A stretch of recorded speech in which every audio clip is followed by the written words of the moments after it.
Alrighty then, welcome back to episode 9 of the BALLBAG podcast. Today, we're jumping into, actually, first, you know what? Let me reverse that. My name's Peter, and one of our co-hosts to my right, two co-hosts today, but I'm not alone as always. To my right, I'll go D, Captain Tom, future NBA small forward for the Seattle Supersonics. Go ahead, Tom. No, power forward. Get it right. Power forward. Sorry. We're gonna combat, flip it, and reverse it, as my co-host says there, Peter Leonard, aka Naco Stories, formerly known as Boy Scout, formerly known as Fap Star. Shout out to my boy over there. Too much? Too deep cut? That's a deep cut, folks. Deep cut, folks. We got, as my friend Peter here alluded to, we've got a special guest on the show today. He's a man who's going to give us some insight into the division we're previewing today. The AFC North, specifically the Dog Pound, the Cleveland Browns. His name? Coco. He's here. Oh no, it's Coco. Peter, shout him out. Do it. Ohio! Welcome in, Coco. Let everyone know what you're doing, what you're up to, where they can find you, because not only are you a football fan, but you are a content creator in your own right. So feel free to share where the folks can find you. Well, football first. You know, I've been a Browns fan ever since I can remember, growing up in the greater Cleveland area. Browns will always be my team. They always will be, even if they move away again. What? Art Modell, you hear me? Content. You can find me on YouTube live streaming 3 times a week. Oh no, it's Coco on YouTube. Buckle your pants for some Pokemon content. And some other Nintendo stuff too. I like that. This guy right here, folks. He's got one of the most impressive video game collections I've ever seen. So if you're into that kind of thing, this is the guy to follow, to be a part of, because, man, some of the stuff that he's able to find and that he has in his collection, incredible stuff. But Coco, we're here to talk about one thing and one thing only. And that is the greatest team in the NFL, right? The greatest team in the NFL, according to you. They had a nice ceremony today. I want to say this before we get into this. They had a nice ceremony this week for Jim Brown, Hall of Famer, one of the greatest running backs ever to play. I just want to touch base and shout out to the Cleveland Browns for doing this. They hold great reverence, as well they should, and the whole league should. Every NFL football fan or football fan in general should. Jim Brown, arguably, is the best running back ever to play the game because of his impact and what he did on the field and off the field. I may not be a Browns fan, but I can sure as heck appreciate some of the history and the legacy of that organization. And I just wanted to say that before I let you kick it off. But why don't you give us your outlook of the Cleveland Browns 2023 professional football team? I gotta say, those are the nicest words I've ever heard Tommy speak about the Cleveland Browns, because I've heard some pretty. Just wait till it ends. I've heard some pretty bad things about the Cleveland Browns. Trust me, but no, they're great. I mean, there's a lot, in the organization that they pay, homage to when they should, and they do that the right way, which is good. And in fact, the day that we're filming this, fun fact, and I'll kind of spoil this. Today is a Browns preseason game. The Hall of Fame game in Canton, Ohio, against the New York Jets is going on today. Hall of Fame game, very cool tradition up there. If you've never been, it's really cool. I went years ago when Terrell Owens was on the Buffalo Bills. Long time ago. That was really cool. That's a callback. That's a callback right there. Chris Johnson and Lendale White were the running backs for the Tennessee Oilers, because it was a throwback game, so they were the Oilers. But yeah, it was really cool. But anyways, our Cleveland Browns. Okay. So for me, just like every other Cleveland fan, all you Cleveland fans listening will understand this. Our hopes are high, as they always are at the beginning of every season. And I think we look at it and on paper, we see so many good things, right? We see like a defensive player of the year candidate in Myles Garrett. You see a quarterback we are paying a lot of money to make some big plays. Guaranteed money. That is our biggest question mark, and I'll come back to it. But that's our biggest question mark is at quarterback. We've made a lot of good signings, beefing up the middle of like our defensive line, and there's a lot that we should be looking forward to for the defense. Even some of the wide receivers they brought in, very excited about that as well. So on paper, and of course, not to mention Nick Chubb, one of the best running backs in the league, and my favorite to watch. But question.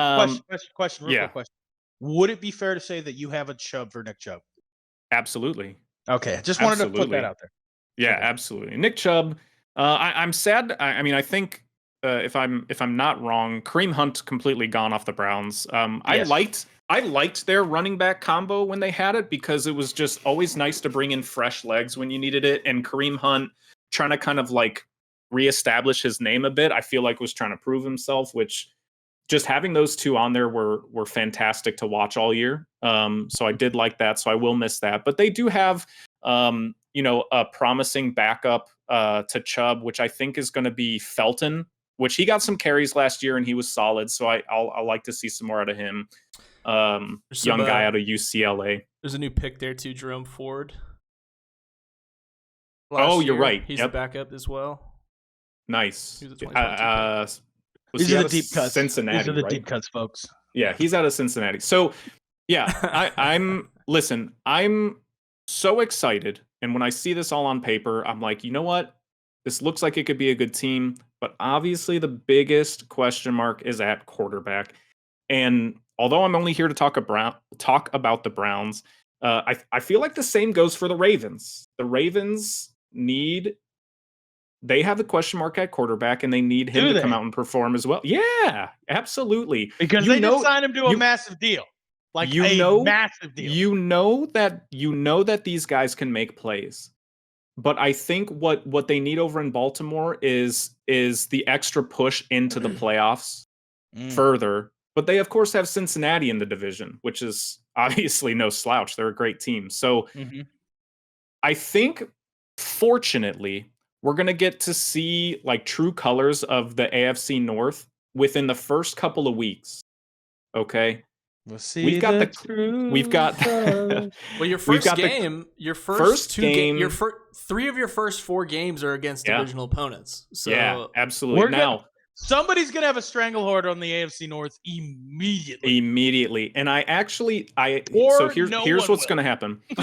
So week one against Cincinnati at home for the Browns.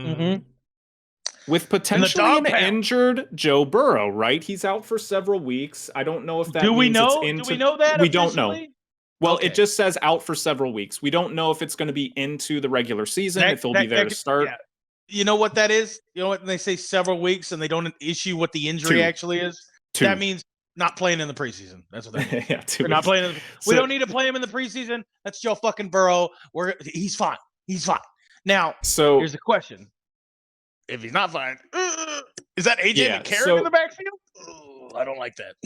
That a question? Is Jake Browning taking first team reps? Oh my God, I forgot about Jake Browning. Oh no, noodle arm Browning. Oh boy. So we've got Cincinnati week 1, Pittsburgh week 2, Monday Night Football. Tough game. And we've got Baltimore week 4. Tough game. It's going to show a lot about the AFC North as of week 5, where everyone is standing. It's going to show a lot about the AFC North, I think. They won't play another AFC North opponent. The Browns won't until week 10. So a couple of weeks off of doing that. But I wouldn't say that the Browns have a very easy schedule. Looking at it for their 2023 schedule.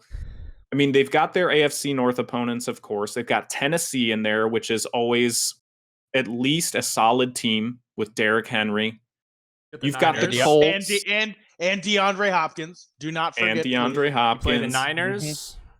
The Niners. Play the Seahawks Colts, on the road. The Seahawks, the Cardinals. There's some good teams in there in the first half of the season. Well, not the Cardinals. The Cardinals and the Colts are not part of that. You've Cardinals and got the Colts and a you've got the Rams. Other than AFC North teams here, you've got the Rams, Jacksonville, Chicago, Houston, Jets. It gets better in the second half of the season, and they ended off against Cincinnati in Week 18. So bottom line, what's the record at the end of the year for the Cleveland Browns? I think the Browns come out of it optimistically with 9 wins. What, 9 wins. Two more from last year. Two more from last year. Optimistic? 9-8? Yeah, that's my optimistic. Now look, do you even make the playoffs at 9-8? I don't know. Wow. My thing is look, I have high expectations of Deshaun Watson, but I also know it's not going to happen overnight. I don't expect him to come in for a couple games. Listen. I think. I mean, still, in my opinion, although he's been on a team before, obviously, and he's learned playbooks and all this and that, I still don't expect him to come in and go gangbusters right away this season. I feel like it's going to take him some time to still get used to the offense. I think offseason is overrated, like really making a connection with everybody. I think it's going to be his next year that you're really going to see him back to his normal self. That's my hope. Now, look, if he comes out gangbusters and we win 10, 11 games, I'm going to be floored. But I think I'm being optimistic, but also realistic. I think they're a 9-win team. Maybe 10 if the Bengals do so well that they sit. We're locking in for 10. No, here's why they could potentially have 10. The Bengals do so well that they sit all their starters in Week 18. So you're just writing off the Steelers and the Ravens at this point? I'm not writing off. I think we probably split. Against them throughout the season. We probably beat Pittsburgh once, maybe at home when we play them Week 11. And we maybe take one from Baltimore. Well, but like I said, the second a player you haven't even mentioned yet, David Njoku. Donovan Peoples-Jones. I love Donovan Peoples-Jones. I think that guy deserves as many targets as anybody else. Hand up right now. Can I just, for the viewing audience, the listening audience, Peter's favorite player on the Browns is Donovan Peoples-Jones. He loves the Peoples-Jones because he used to watch the People's Court back in the day, and he thinks it sounds the same. This guy, it does sound the same. I'm just saying, Amari Cooper's on this team, folks. All right, don't get People's Cooper. It's not the same. It's not the same. In terms of talent and personnel, I'm not talking about talent and personality. I'm talking about the name. Oh my gosh! Sorry, the Peoples-Jones. But it is a talented pass catching group, in my opinion. Yeah, they got Elijah Moore now, right? I mean, he's solid there. Right. Mm-hmm. So I mean, they've got the bear. And personally, I think David Njoku completely underutilized. I don't know why they don't throw to him more each season. Every time I'm sitting there, I'm like, this guy is massive. This dude's like 6'4", 250, and he's got great hands. They need to throw to this guy more. Oh, I think he's great. He's great. He's great. Is it the quarterback? Does Baker just not like tight ends? He didn't have a good tight end at Oklahoma. He's not really been a tight end magnet since he's been in the league. Deshaun Watson didn't really have tight ends that were lighting it up in Houston. He was going all outside DeAndre Hopkins. Maybe that's what it is. Maybe they're playing with quarterbacks without tight ends. We don't talk about Baker, okay? Listen, you guys haven't been the same since Baker. He led you to a playoff win. That's fair. That's completely fair. And I will say, in my opinion, as a Browns fan, we did Baker dirty. With all due respect, Baker's been your best quarterback in the last 10 years. They did Baker so dirty.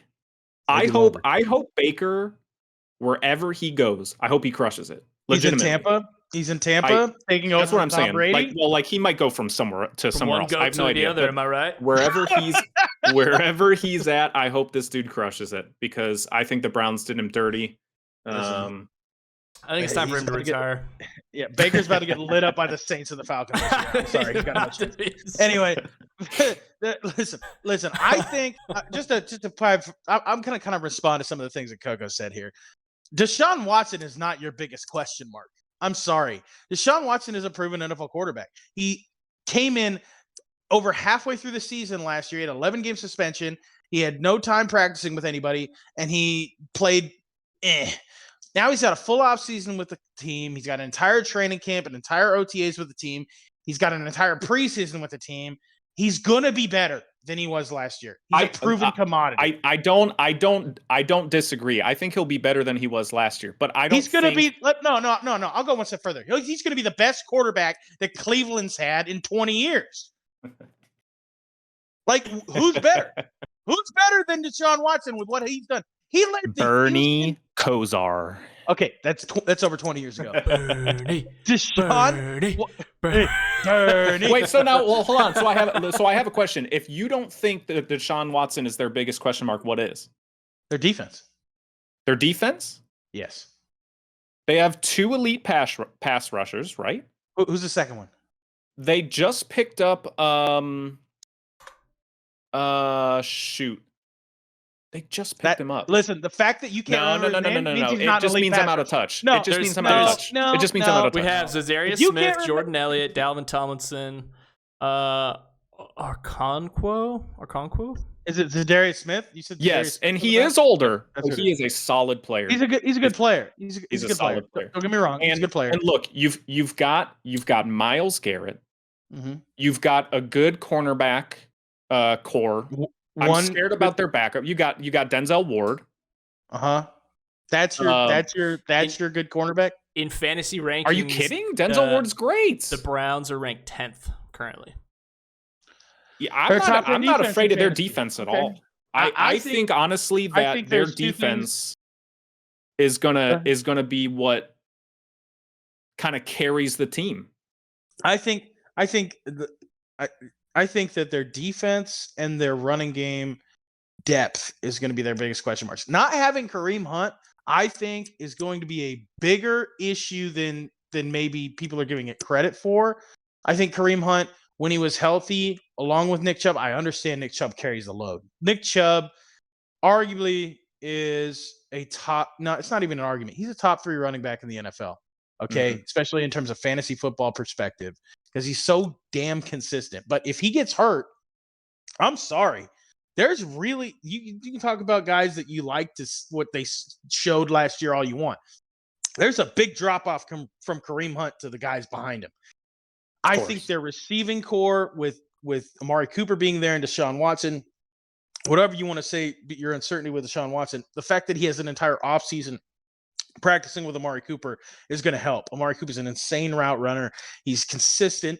He's got great hands. You've got the Peoples Jones and Njoku, who I'm not as high on. Jones. I think their offensive line could use some work. And quite frankly, I wasn't as thrilled in their free agency pickup, and a lot of that had to do with how much money they gave Deshaun Watson. They got Rodney McLeod as safety. He's a pretty good player. Dalvin Tomlinson we talked about. I like that Marquise Goodwin pickup, but he's injured, and that's unfortunate. They also lost Jadeveon Clowney. Now, like him or not, Jadeveon Clowney, when he's playing and he's playing regularly, is effective. He's one of those guys that like you don't see nearly as much as you'd want on the stat sheet, but if you watch the game, he's making his presence felt. Right? Yeah, he's the type of guy that makes Myles Garrett's job a lot easier. Yeah, for sure. And you're hoping that Za'Darius is gonna fill that role. He's a good player. Let's hope it works out for him. He had success with I believe the Packers he was with last year. I like a couple of draft picks though that the Browns had.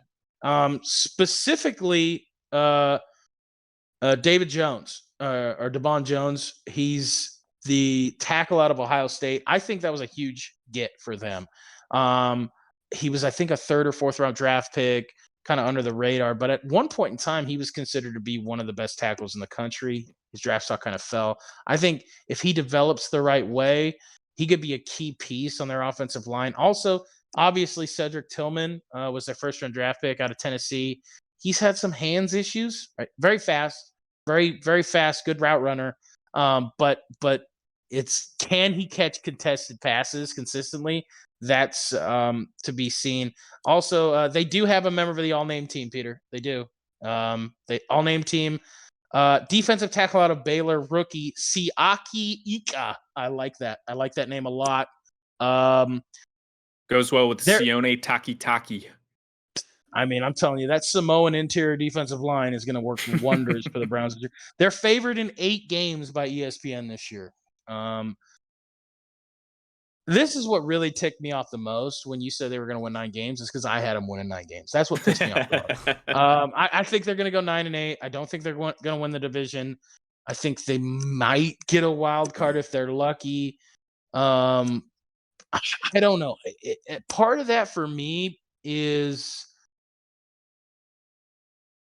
with all due respect, I don't have faith in the Browns organization historically to put it all together. The pieces are there for them to be successful, but quite frankly, they are in, and I've said this about a lot of divisions, it seems like this year, they might be in the best division in football this year. It's a tough division. The Steelers are consistently good, especially on the defensive side of the football. The Ravens have added weapons for Lamar, and their defense is always consistently good. And the Bengals are the fucking Bengals now. And I'm just saying, excuse my language, but you better put some respect on the Bengals name. If Joe Burrow is healthy, they got the best wide receiver core in the National Football League. I don't even know if there's an argument about that. Joe Mixon just took less money because he's like, we're going to go win a Super Bowl, trying to get more people there. Listen, if the Bengals put it together, they're hard to beat. They got one of the best young quarterbacks in the league. The AFC North is a slugfest, and I think the Browns have the quarterback, they have the running back, they have a star wide receiver in Amari Cooper, although I don't know if he's an elite, like, top 10 wide receiver. I don't know if he's there yet. He's certainly a great route runner, but I don't know. He feels like he has ups and downs, and I don't know about their defense. I know that Myles Garrett's elite. I don't really know about anyone else on that defense. I don't know if there's an elite player on that defense outside of Myles Garrett. So it's going to be interesting. Yeah, I got them at 9-8. Pete, what do you think? What do you think about the Browns this year? I had them at 9 wins as well. Only if Chubb is There's on a lot the of field diversity for the entire season. If Chubb goes down for any reason, or if Deshaun Watson goes down for any reason for extended periods of time, I think they lose more of those games than not. Oh, okay. Wait a minute. First off, a lot of diversity here. Sorry to interrupt you while you were explaining that. My apologies. Secondly, what's their win total if one of those 2 players you just mentioned is go? I think it's going to be closer to last year at 6-7. Oh, okay, so if Chubb's not on the field, it's a problem for them. Mm-hmm. A significant problem. Right. This is one of those, we're talking about the running wreck drama. This is one of those moments where you go, that guy deserves to be paid. Because when he's not on the field, but again, we haven't seen Deshaun in a full season. Might be different, but he's extremely important to the success of their offense. Okay. I don't think that can be argued, and I mean their backups are You don't believe in Joshua Dobbs? Who? Oh, what? Come on, Joshua Dobbs. I only know Donovan Peoples-Jones. Listen, the only quarterbacks I believe in have brows. Okay. From a fantasy perspective, I think Chubb is a clear one. I think Deshaun Watson, I think you can get him up for a lot of value later in the rounds, and I think at least one of their receivers is worth picking up if you can. Yeah, for sure. Any one of the 3, I think, is worth it. To you believe they're tight end? What do you believe? You Njoku? If he gets the ball. If he gets the ball, we don't know. Maybe he's not. Maybe he's not open. He's 6'4", 246. He's open. Okay, so is the every front 7 player in the NFL. What are we talking? He's open. Did you watch Hard Knocks? He's open. What was that? 3 years ago? He's still 6'4". History. He's fine. He's open. Right. Mario Cooper is in the top in the top 20 ranked wide receivers, but outside the top 15. So I think you're right there with that one, Tommy. I'm kind of surprised at that, by the way. With that quarterback, I think Amari Cooper's probably a top 15 wide receiver this year, for the record. I think they improve, for sure. If everyone's healthy, they do win more games. I think it is right outside the double digits.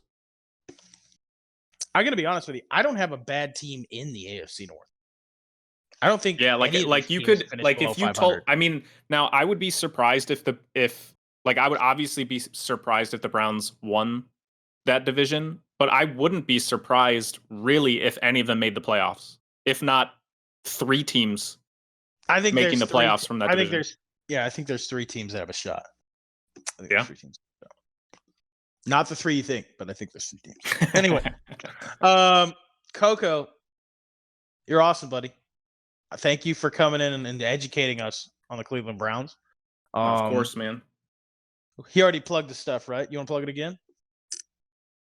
Oh, no, it's Coco on YouTube. If you like Pokemon and Nintendo content, I'll be there with it. I'm always down to talk football, though, if you come in and want to chat about any team. Any team. Speaking of college, we need to get our fantasy league up and running here pretty soon. Yeah, if only we knew who the commissioner of that league was. Yeah, we'll have to contact that lazy commissioner. Why don't you send an email, huh? Why don't you shoot out an email? Go ahead and send emails to @NotGhostStories on Twitter. Send DMs. Let them know. Get your leagues up. All right, Coco, that's all that we had, man. I appreciate you being here, and thank you for the plugs. We will get our streamer league set up very, very soon, probably after this show. But have a great rest of your night, man, and we'll catch you on the next one. Thanks, Appreciate you guys having me, man. Yes, sir. Peace. That went well. I think we're all on the same page with the Browns. They could be great. They could be dog shit. In the dog pound. This is just team previews. Like, you can say this about every team. Hey, could be good, could be shit. Well, except like maybe the bottom 5. But welcome to the ball bag. Yeah. Welcome to the ball bag.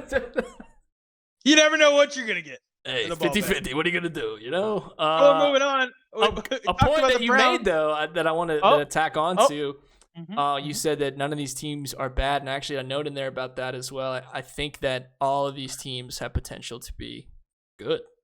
I don't think there's a bad team in the division. I think there's just less strong teams, if that makes sense. This is the one division in the league that I think every team in could be above 500 at the end of the year. Well, they were they were last year. Oh, no, they weren't. No, they weren't. No, the Browns were not. Close. Nope. But everyone else was. They weren't. Everyone else was. I know. So, excuse me. Let's move on to the team that Coco hates because they left Cleveland. The Baltimore Ravens. The Baltimore Ravens. Key additions: Odell Beckham Jr. That's a pretty good wide receiver pickup. Don't forget about Nelson Aguilar. They also added Nelson Aguilar. He catches at least 1/3 of the passes thrown to him. All-name team nomination, cornerback Rock Yassin. That's his name. I like Tyus Bowser. Listen, Rock Yassin sounds like a member of the Wu-Tang Clan. Incredible name. Incredible name. But the biggest free agency pickup they had was quarterback Lamar Jackson. That's right. He was a free agent. He was a restricted free agent, but he was a free agent, and they got him back. They signed him. They paid him a whole bunch of money, and they said, please don't get hurt. And now he is on the team. They did lose a couple of key pieces on their defense. Defensive end linebacker Justin Houston, he's gone. All-pro cornerback Marcus Peters, see you later. That's concerning for the Ravens, although they seem to always find a way to be serviceable or good on defense. Those Harbaugh boys, they just know how to coach defense, don't they? Now they're rookies. They're rookies. Big news has been around wide receiver Zay Flowers. A lot of people are saying with Odell and Zay Flowers, this is probably the best wide receiver core that Lamar's ever had. They might be right. Obviously, Mark Andrews is still in the mix, if you've forgotten, the second best tight end in the league fantasy-wise for sure. But Zay Flowers out of Boston College, a lot of hype around that young man. I hope he does well. But my biggest takeaways from the Ravens draft class are actually their 6th and 7th round draft picks. A pair of interior offensive linemen, guards from the Pac-12. 2 young men that I saw play and I was impressed by. One out of Oregon. Let me get this right. Sala Amavae La'alu. Yeah, whatever. And another guard out of USC, Andrew Voorhees. Those young men can play football. And I think they can develop into solid players on the offensive line. Specifically, the Oregon guard there. He's very good at run blocking. That's going to help Lamar Jackson, used to having a running quarterback. By the way, they did have another nominee for the all-name team out of their rookie class, out of Stanford, Caillou Blue Kelly. Like that name. Great name. Rolls off the tongue. Corner. I've got my paper ripped, so I don't have their how many games they're favored in. They won last year. They won 10 games last year. Oh, they won 10 games last year. I had favored in, and then there's nothing there. They were favored in some amount of games this year going into the season. I've got them at 9-8 or 8-9. Welcome to the Ball Bag. We're favored in some amount of games, and football will be played this year. So keep an eye out. Oh yeah. Sorry. Anyway, I got them at 9-8 or 8-9, and that's going to depend on Lamar Jackson's health. If he plays a full 17 games and he's healthy, and Odell's healthy, and their running backs are healthy, don't forget that they've had a lot of injury issues in the backfield. Okay. If J.K. Dobbins is currently out. Is he really? Yes. I did not realize he was still injured. Yep. 8-9. I'm full sending 8-9. I think they're going to be the one team in this conference that finishes below 500, and I think it's because Lamar Jackson is not going to have the running game support to help him out, and they need that. I think they do, especially in this division. So you have them finishing under the Browns? You have them finishing last? Or same record? Yes, under the Browns. They also picked up Melvin Gordon, which I think is kind of crazy. I forgot about that signing. We talked about it last week. I forgot about that. They're going to keep bouncing around. Like, Melvin Gordon's going to he's going to play for like 17 teams next. He's just going to sign these little 1-year, half-year deals, come in, back someone's backup. And listen, Melvin Gordon's a great player in his own right. Totally. Maybe not great. Good player in his own right. Great college athlete, great college running back. How good can he be for Baltimore? I did not realize J.K. Dobbins was still hurt. I thought he came back. I thought he was good. I didn't see any reports. According to the article, still some injury concern and still article by who? Cite your sources. ESPN and CBS Thank Sports. You. I'm not trying to get sued. Some injury concern still, and they're not disclosing it. And he's also I guess has been looped into the contract disputes. The running back, the run on contracts this year. So it sounds like he's not fully happy with that. But all this stuff gets resolved by the first game anyway. So I imagine most of this evaporates. But the injury, I can't speak to clearly, but contract stuff, it always seems to get solved. So yeah, and we're gonna actually on one of the other teams, we're gonna talk about the inverse of the issues we're seeing running back wise in terms of contracts. We're gonna see, in my opinion, a positive on that. So keep in mind that that's coming. What do you got? What do you got for the Ravens? Anything I missed there? Anything you want to add on? No, it's just which Lamar is going to show up. I don't have them in the winning the division this year. I don't necessarily have them in second place either. I think you have a nice addition in Odell. Is he going to carry it? The running back room is not my favorite. They had a ton of issues last year, and already their RB1 is having issues before the season even starts. I don't know, man. Like, they're not going to be bad, but I don't see them being like a standout great team either. There's like some fun names on the team for me, but outside of that, So what's the record? I had them initially at 10 wins. But the more we talk about it, and just looking at, 10 might be their ceiling for me. So what are they going to do? Are they hitting their ceiling this year?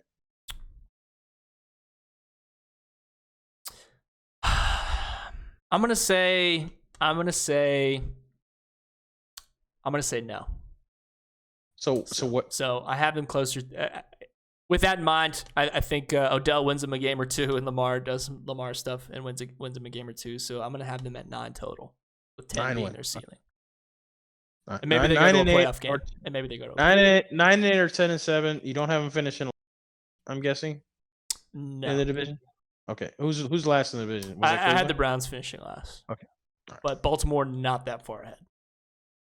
Okay, there's a toss up for the Baltimore and the Browns. Okay. So let's move to the next one. I'll let you take the lead on this. You want to go Steelers or Bengals? We talked about the Bengals. Just kind of jump to the northern predatory cats. Yeah, jump to the Bengals, who are probably most people's favorites to win the division. We saw the issue with Burrow and the calf. It doesn't seem serious. It seems like he is going to be down for a little bit, though. And I'm sure they're not going to take any more chances. It was non-contact injury, so no. I hate those, by the way. That's the worst. Every day I go to work, it's a non-contact injury. Just mentally and physically. That's an exaggeration. Yeah. But we're moving on. So the media will make it into a much bigger situation than it is. They have some of the best medicine in the world, so it'll be taken care of. He'll play week 1. They might just have him chill and rehab a little bit. But a healthy Joe Burrow, as you mentioned, makes the Bengals pretty darn hard to beat. I'm going to open their schedule again. They do have a slew of fairly easy games. With the Rams, the Seahawks, I'll say, is a hard game, but it's probably an easier game on their schedule. Nope. You don't think so? At home? Listen. They play the Colts. They play the Texans. They play the Cardinals. Those are 3 wins right off the bat. But easy games. I guess the divisional. So I think they beat the Browns, and I do think they beat the Ravens as well. But they do also have the Niners and the Bills. The Vikings, I think we talked about them taking a step back. I think they definitely win against the Vikings at home. So I have them over 10 wins. I have them closer to 12, kind of matching last season, as long as Burrow stays healthy. Yep, and going to the playoffs. Is it 12-4? That's 12-4, right? Yeah. Or 13 and. You're a little. Whoa! What? 12-4, one more time. 12-4. Okay, I just want to. 13. 12-4. Lock it in. It was what? 13. 13 what? Okay. It'd be 11-6, by the way, and 12-5. But that's okay. That's okay. We're all in the same boat. That's the record. There's actually one more record in the regular season: a 12-4-1. Yeah. 12-4-1. They do tie. They tie the Cardinals, and a lot of people lose money. Wow. The Cincinnati Bengals, home of Skyline Chili and Broken Dreams. Key additions this year, the biggest signee that they've had in a long time. They don't tend to spend a lot of money in free agency. Offensive tackle Orlando Brown comes over from Kansas City. This is a big addition. Okay, this was Pat Mahomes' left tackle last year. Okay, this guy's younger, a stud. They paid him a lot of money, and he is there for one reason and one reason only. You're here to protect Joe Burrow's blind side. Did a pretty dang good job for Patrick Mahomes when he was healthy, and I think he's going to do a good job for the Bengals, assuming Joey B has a functioning leg. They also brought in tight end Herb Smith Jr. I think that's a nice pickup for them to have another weapon. And they brought in cornerback Sidney Jones. I'm a big fan of Sidney Jones. I like him. I don't like where he went to college, but I like him. Losses. Hayden Hurst is gone. Good thing we got Herb Smith Jr. because we lost our tight end. Cornerback Eli Apple's gone. Good thing we brought in Sidney Jones, I should say. But the one that they didn't replace in free agency, safety Von Bell is gone. Von Bell, hell of a safety. But how are we going to replace him? Well, let me go to the draft board really, really quick here. Key rookie additions. Their first-round draft pick, Miles Murphy, defensive end of Clemson. A lot of people would look at him and say, wow, this kid can rush the passer. He can get after it. He's going to help their pass rush even more so. They were already pretty effective last year. But my favorite free agency or running back, or I'm sorry, free agency or rookie signee, safety Jordan Battle out of Alabama. Peter, we had a chance to see him in person against Mississippi State this year. He's a stud, man. He's all over the field. He reminds me of Cam Chancellor, the way he just comes up and tackles aggressively. He is around. He has a nose for the football. He's around it wherever he goes. He can play any position in the secondary. I like Jordan Battle a lot, and I think that he's going to be a great pickup for the Bengals. I was really hoping the Seahawks would snag him.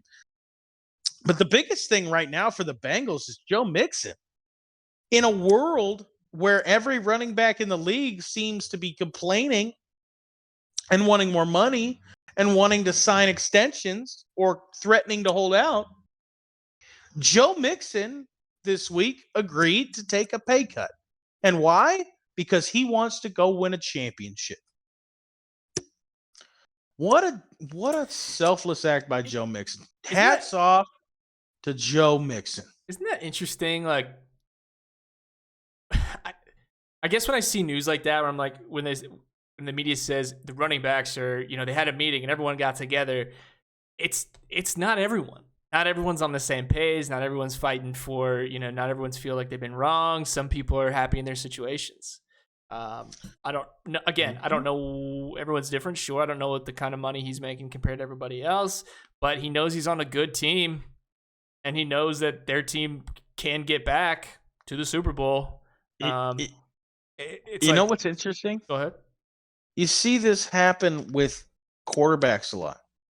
You got people scrutinizing quarterbacks for how much money they make and then praising guys like Tom Brady and Peyton Manning and Aaron Rodgers for taking pay cuts so that they could build a team around them, right? You don't really see a lot of praise come down the pipe for positional players outside of the quarterback position that take pay cuts because they want to win championships. They understand that, hey, I win a Super Bowl, I can market myself off of that for 50 years after this in this city. Especially, think about it. When's outside of the Cleveland Cavaliers and LeBron James and that team winning a title, great story. When's the last time a professional team won a title in Cleveland? Especially NFL. It's been forever. So in Ohio, winning is incredibly important, and it's something that people are longing for, right? The last time the Bengals went to the Super Bowl, they had to face Bill Walsh and the Niners, and they got beat down. And since then, they ain't been back. The Browns, have they ever been to the Super Bowl? I don't think so. And so for Joe Mixon to come out and say, listen, in a world where running backs are complaining about not getting paid as much as they think they deserve, not saying that they don't deserve the money that they're asking for. That's not my point. In a world where people are worried about what's mine and getting mine, for him to come out and say, you can keep some of mine, I want to win a title. As a fan, I like that. As a fan, I'm looking at him like, man, I got a newfound respect for Joe Mixon. Team. Now it's a team first mentality. You're right. Now there's something to be said about you have a limited time, try to get the bag, try to get the money, which all four. It's a limited time. That the average lifespan in the NFL is not very long, especially for running backs. There's potentially lifelong damage to the body that you're gonna have to deal with for the rest of your life. But I'm not saying everyone should do this. It's just like a noble thing when it happens. And then especially as fans of the team, you go, oh, this guy, I care about the team. Also, this player does. And it's not very common in the NFL, I think. Let me put it this way. If I am a business owner in the greater Cincinnati area And the Cincinnati Bengals won the Super Bowl this year, and Joe Mixon has done this. Let me tell you something. If I go own a restaurant or an eatery or anything like that, he's got free meals for life. Okay? You don't got to pay. You ain't coming in here and paying. Your money's no good here. You think Mahomes gets a free meal or two? I think so. Oh, I think Mahomes gets a free restaurant or two, and then his brother comes in and ruins it. That's what I think. Anyway, that's probably shouldn't get into that. But I got the Bengals at either 10-7 or 11-6. 10 or 11 wins. They got a little bit of a tough schedule. They got some tough opponents on that schedule, and it's contingent on if Joe's healthy. If Joe Burrow's not healthy, I think this is important. If he's out for an extended period of time for whatever reason, they lose games. Season's over. They lose games. He is the catalyst that makes this engine purr, baby. They got a great wide receiver core, pretty good tight end, good running back, good offensive line, but they need points. Their defense, while good, wasn't great, and they need points. And without Joe, I'm sorry, I don't think Jake Browning's got the arm to make this happen, and I don't believe in the rest of the quarterbacks on that team. And it's a 10+ win team with Joe. It is much less without him. I totally agree. And especially with the wide receivers that they have, if you don't have someone sling the rock, it's like such a waste of talent. If I had to put money on this team, they win the division. If I had to put money on it, they win the division. But if Joe's hurt or they can't keep Joe upright, they don't. And I don't think it's what's interesting and what I'm about to get into with this next team we're talking about is if Joe's hurt, it throws the division up in the air and we'll see who wins it. Speaking of we'll see who wins it if Joe's hurt, next team on the list is the Pittsburgh Steelers. And if Joe Burrow's hurt or misses time, I think the Pittsburgh Steelers win the AFC North. I think they finish with a better record than the Ravens and the Browns. I've got them finishing 10-7 or 11-5, just like the Bengals. And a lot of people might be like, well, wait a minute. Their quarterback isn't very good. He was a rookie last year. Let's give him some time to develop. He's pretty good. He's got good receivers. George Pickens, ever heard of him? Not bad. He's got a good defense. Deontay Johnson, hell of a receiver. Not bad. He's got a good running back. Najee Harris, not bad. He's got Pat Freiermuth, the tight end. One of the most underrated tight ends in the league. He's got a great defense. You ever heard of TJ Watt? How many times has he been Defensive Player of the Year? 2, 3 times? Pretty good. Pretty good guy. Also, they've made a lot of moves in the offseason to bolster their defense. Key additions, their front seven, they added 3 pieces to their front seven. Larry Ogunjobi, my favorite name, from the Cincinnati Bengals, defensive lineman, goes to the Steelers. Quan Alexander from the Niners, great linebacker. He's on the Steelers now. Marcus Golden from from Arizona. He's on the Steelers now. So that's all front seven pieces. By the way, Patrick Peterson, you might remember him, cornerback. He's on the Steelers now. Safety Keanu Neal comes over from the Falcons. He's on the Steelers now. I mean, the Steelers' defense is essentially rebuilt. And I think they're better. They're going to be a lot better this year with those pieces. A lot of those are veterans. They're a little bit older. But if they play to their potential, the Steelers' defense is going to be very difficult to play against this year. Not to mention, we mentioned George Pickens, right? We mentioned Deontay Johnson. You might not know this. Allen Robinson's on that roster now, too, at wide receiver. That's a pretty good wide receiver to add there just as your third piece. Now they lost some people on defense. Cam Sutton, the corner. It's a good corner. Devin Bush. I'm sad for the Steelers that they lost him. I'm happy that the Seahawks got him. But those are a couple pieces. By the way, they drafted well, too, as the Steelers just tend to do.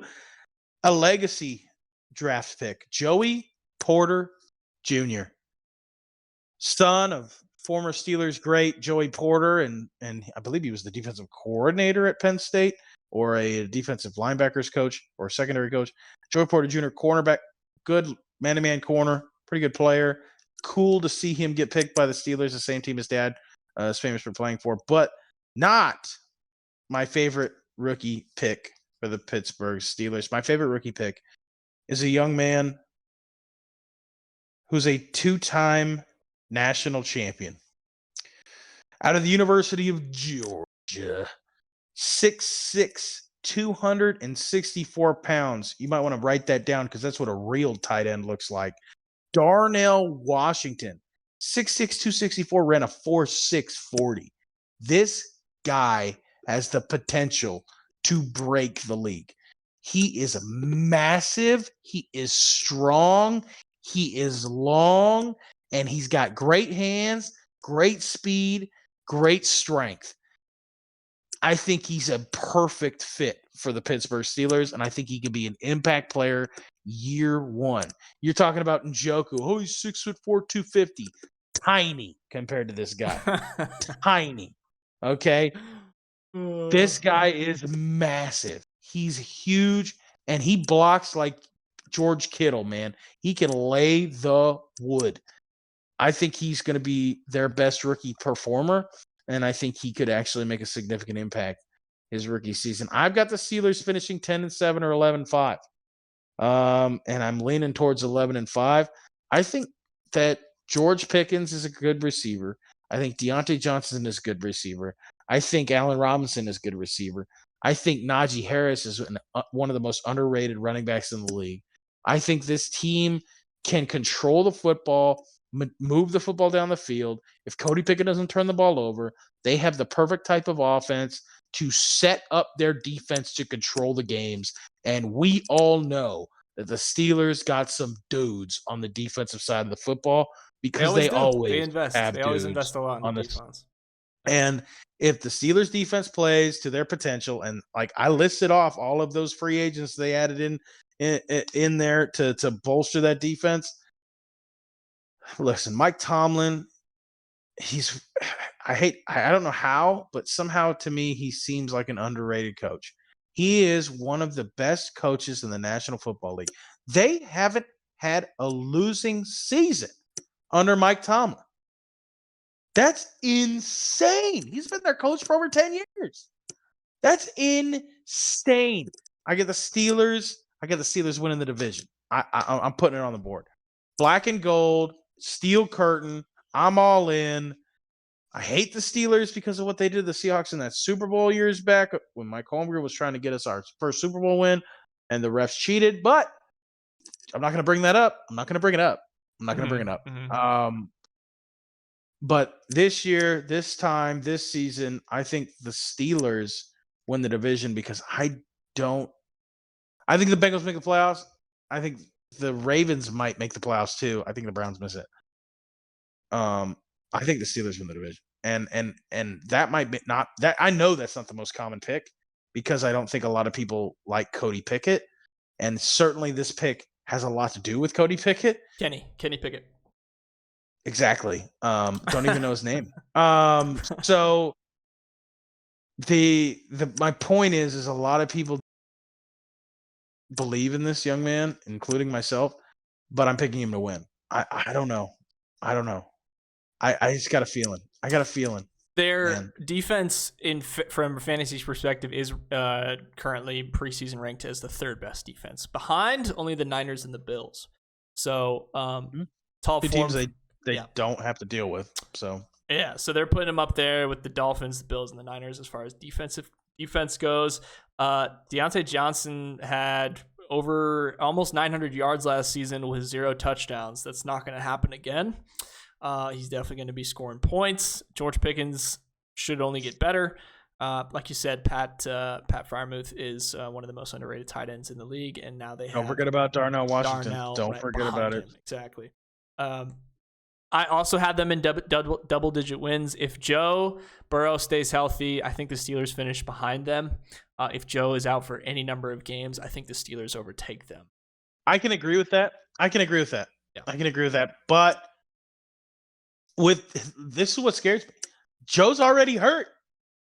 He ain't even played a game. He's a little dehydrated. He just hadn't drank his. He's just cramped. He didn't drink his milk in the morning. He's fine. Listen, he just get him some Midol. He's got some cramps.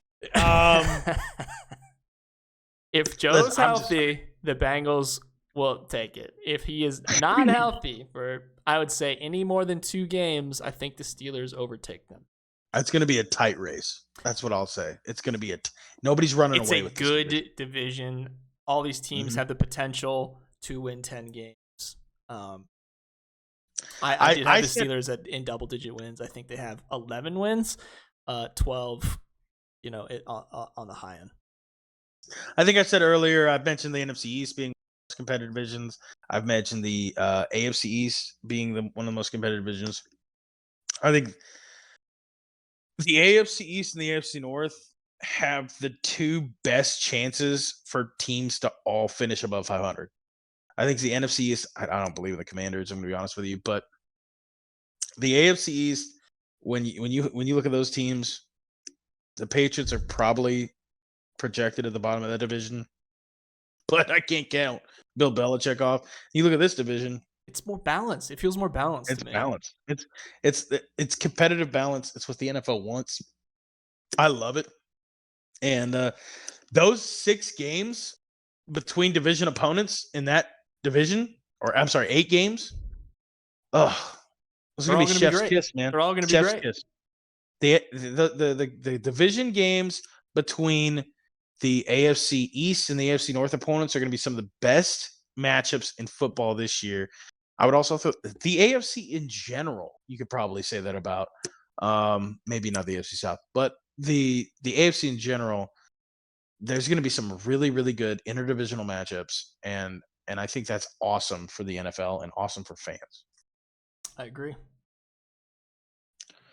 Well, there's a couple items we did want to talk about. I forgot to talk about fantasy. I guess looks for those last 3 teams. In my opinion, that. We'll swap on Pittsburgh. You definitely want to look at Najee Harris. Definitely going to want to target Deontay Johnson, George Pickens. You're definitely going to want to target the Pittsburgh defense as well, and the tight end in Pat Freiermuth. The Bengals, Joe Burrow, no kidding. Joe Mixon, no kidding. Any one of their 3 wide receivers. If you can get one receiver on the Bengals, that's a good pick. You just don't know who's going to do well. You got Jamar Chase, T. Higgins, and Tyler Boyd. I don't know about their tight end, Irv Smith, blah, blah, blah. There's too many mouths to feed. Too many mouths to feed over there on the receiving side. You don't know who's going to blow up. I draft Tyler Boyd every year. I always have him just in case, and I never start him when he does well, but he always makes me feel better about myself. Listen. Peter's a part of the TB family. It's just not TB12. He's looking for Tyler Boyd, not Tom Brady. Where the Boyd's at. And for the Ravens, Lamar, obviously. I think Odell is an interesting pick. I don't think you'd be upset by having him on your team. Their wide receiver 1 right now is currently out in Rashad Bateman. And Zay Flowers is just kind of a late round. We'll see what happens. Time out. What?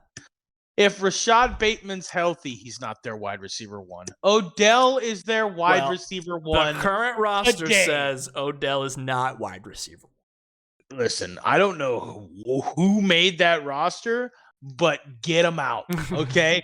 Because Odell Beckham Jr. is the only proven wide receiver on that roster. He's the best wide receiver on that roster. Rashad Bateman's no disrespect meant for Rashad Bateman out of Minnesota. Young man has a lot of talent. Young man's going to be a really good wide receiver. Zay Jones, young man's going to have a lot of talent. Young man's going to be a good wide receiver. Odell's different, dude. Okay? Odell's been to Super Bowls. Okay? Mm-hmm. I will say this, too. All 4 of these teams have fantasy-ranked defenses in the top 15. So I don't think any of the defenses are going to be a bad pick, depending on when you. I mean, don't draft them first because. And I think that's why people are going to be surprised when I say, yeah, George Pickens and the boys over at the Steelers are going to run the show because Pickett is going to sling the rock. No. Yeah, he's got gloves on his hands. No, I don't care because they're small. Who cares? He needs to keep them warm. But he's going up against good defenses. The worst defense in the division, I'm guessing, is the Browns. It might be the Bengals, but I'm guessing it's the Browns. And I just like the Steelers, man. There's something about that aura where they're waving the terrible towels around and it's just nasty. And it's a story team, man. It's a classic team. It's a story team. It's not named something like the Commanders or some like mythical creature. It's a cool name as far as a football team goes. And, you know what I'm saying? Not the football team, It's a football team over there in Washington, Yeah. Uh-huh. So the obvious picks for those ones, I do think that Zay Flowers would be could have a lot of potential, especially if those first couple of good young player, listed wide receiver ones don't play. But yeah, that's all I had on that. But before we go, unless you had any, we're not going anywhere. Yeah, we're not going anywhere because we got to get to something special. It's sizzling. It's a hot sheet. Hot sheet. That's right. We'll get some drawn up. Yeah, we're gonna take it to the drawing board. Get with our sound guy.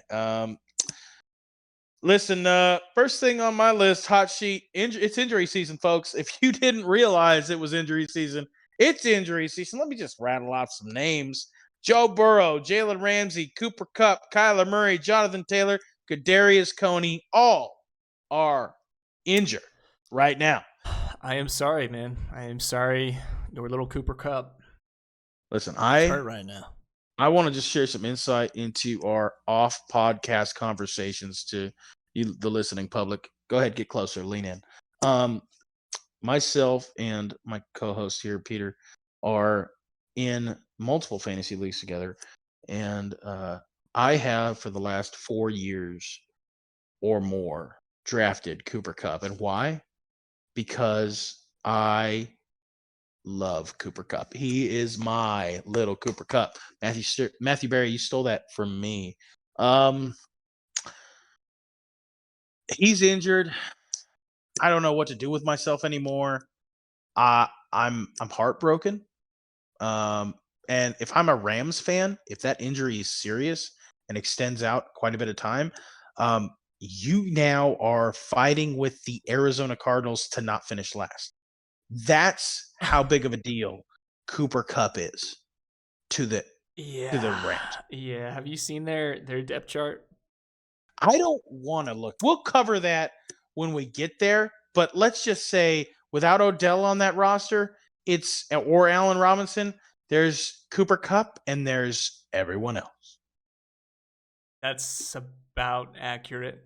We can get into that when we come to the Rams. But by the way, Kyler Murray's out.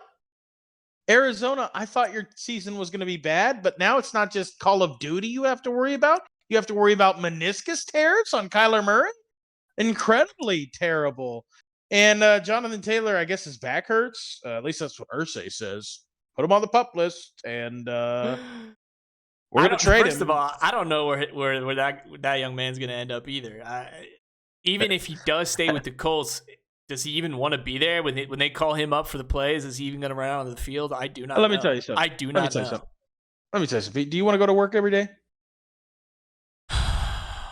No. Do you want a paycheck? I guess. Get your ass out on the field and run the football. That's what Jim Irsay is saying. How hard am I That's what Jim Irsay is saying to Jonathan Taylor.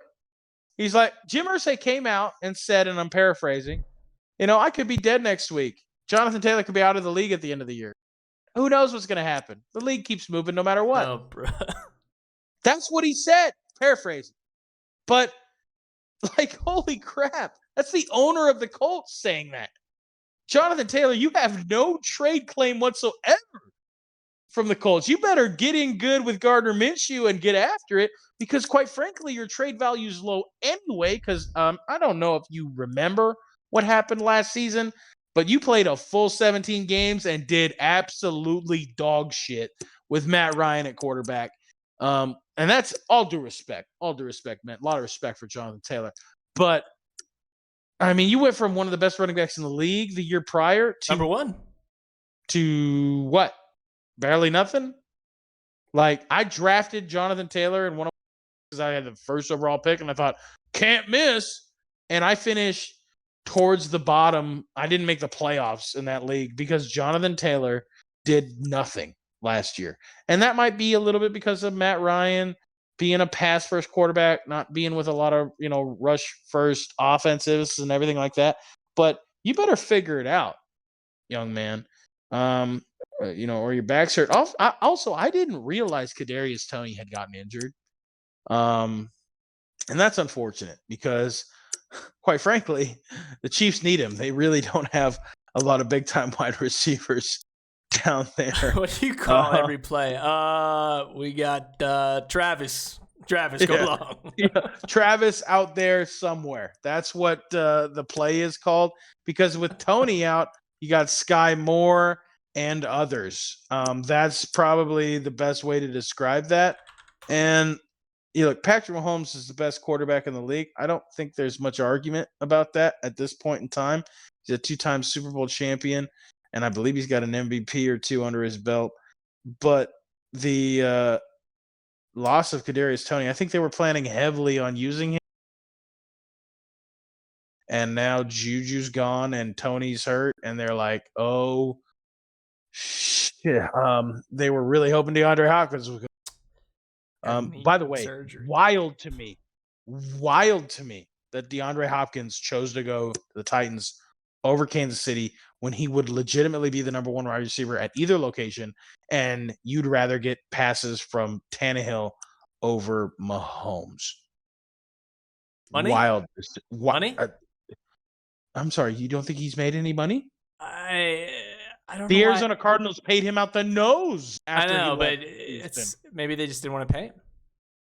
I don't care. You want to go win? Well, send a tweet. Send a letter. Right. Let him know. I'm just saying. If Joe Mixon take a pay cut to try and win a Super Bowl, DeAndre Hopkins, for God's sakes, you were at the Houston Texans. You guys made the playoffs a couple times, didn't win shit. Your quarterback, and I didn't say this yet, but he has his off the field issues.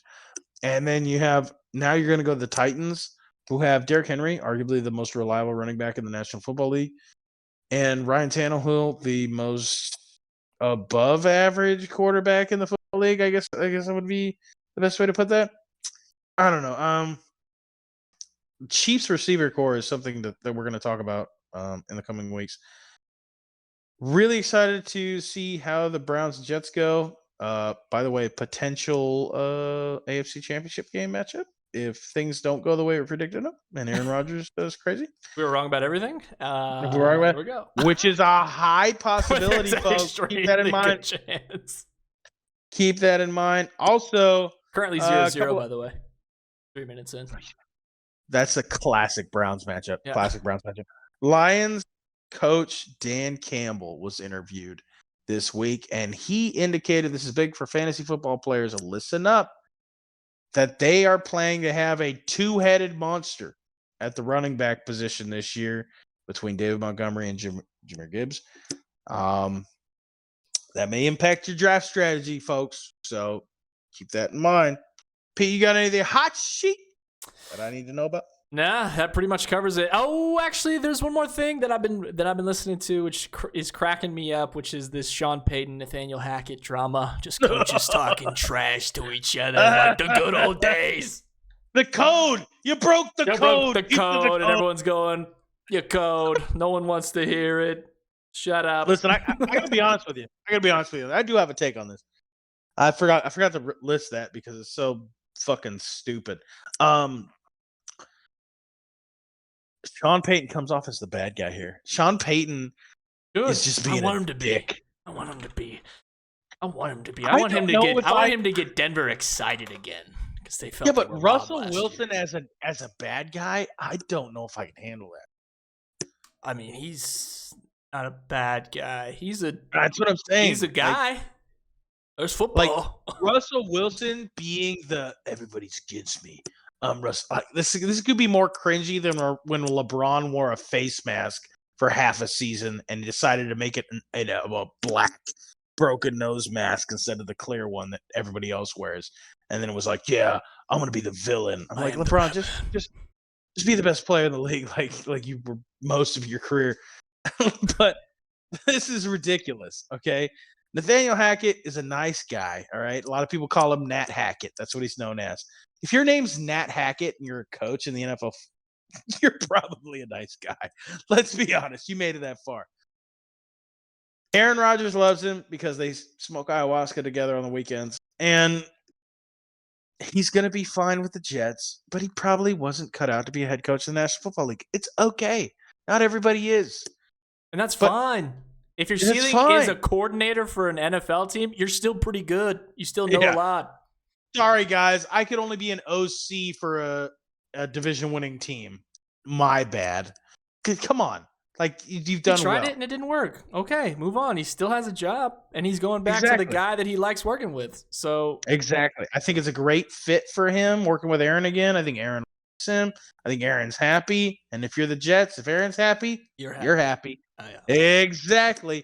But for the Broncos, there's a reason that Sean Payton did this.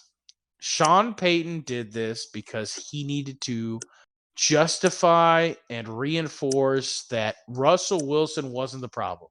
He's trying to build a relationship and an understanding and a trust and a continuity with Russell Wilson. And by throwing Hackett under the bus publicly, he has now, to Russell Wilson, in his eyes, justified, okay, we can work together now. Because I don't know if you remember, but last season was not a great season to be Russell Wilson. Broncos country, let's ride. Like, no one took him seriously. Do you remember how painful that Thursday night game was?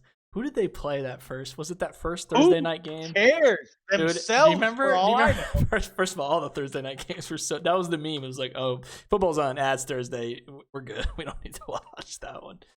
Yeah, it's weird. I think saying there's a code is kind of silly to expect everyone to like each other.